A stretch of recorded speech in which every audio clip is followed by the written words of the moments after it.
Agartala थांगालाय गेलेरिसो बुंनायखा नै खिया मोनगोन जत्त' होनलाय होनखाय खाफांनि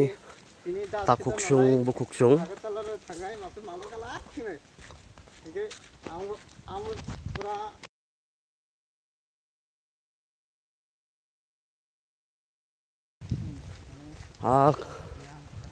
खाफांनि ताखुकसुं बुकुकसुं jotono lam sukgo ani YouTube channel chikon sadio जों दिनै सिन्धुकुमात टु कयरामपारा हिंचकमाया हाबं राजा तला कयरामपारा पारंगय अबनो जों भिलेज माने पारा हाबै बरकनि जे प्रब्लेम रक दं मानि जों अबनो जायते लुकुरकनि बास कांगो बा गभार्नमेन्टनि बास कांगो जों तगै फायनानै बागै जों दिनै रिपर्ट लागाय दंगो ओमफ्राय 5-6टा पाराहाय जों जे गामि अबनो जों रिपर्ट लाखा ओमफ्राय रिपर्ट लामानि परियो दाबक जों 100 किलोमीटर बा 100 किलोमीटर न लामा न जों हिमय गारि फाया इजांगाता गावनि बागै जों अबनो हिमय दाबक जे बंनि प्रब्लेम दं मानि जे लुकुरंनि प्रब्लेम दं मानि अबनो जों गभार्नमेन्टनि थानि जों फुलुंनानै होनाय जों दाबक पारा गामिनि बरक बाय जों मालायनानै होनाय दाबो जों थाङै दंगो इनो जतन कायसा थानानै मुसुंगो जों दाबुकबो सिनि त्रिप्रासारक एमन जे जागा गतंखौ जायते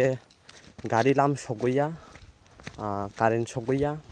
ओमफ्राय साप्लाय कोरै तयो तयसानि तयनो हाफं तलानि तयनो खगै लामा कासाल मारक खगै मानोंगो ओमफ्राय अमाहाय प्रब्लेम फेस खाय दङ जों त्रिप्रासारक अबोथ' कमन प्रब्लेम आरो तामा स्कुल कोरै निनि कुनु सुजुग सुबिदा कोरै अमाहाय प्रब्लेम न फेस खाय दंगो अमाहायनो फुनुंनानै बागैनो जों दिनै हिमै दंगो दिनै जेने लामा हिमै बरकनि पारा जों कागै अब प्रब्लेम दङ जों सोंगै बरकनि प्रब्लेम दङ जों सोंगै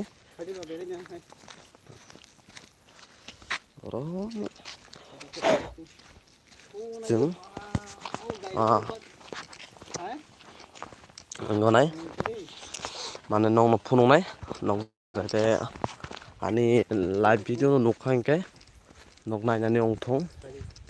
जाहाथे जों जत्त' जिनि त्रिप्रासारक कुचुक कानानै बागै जों मासाय तकनाय कायसानि कायसा मा जुबालायनाय मा फुनंनाय जिन त्रिप्रासारकबो दागबो दंख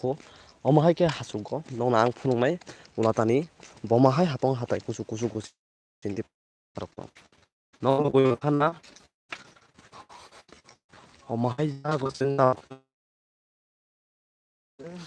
ताहिन माने जे अमाहाय हासुक मइनदियो फायस फायजाक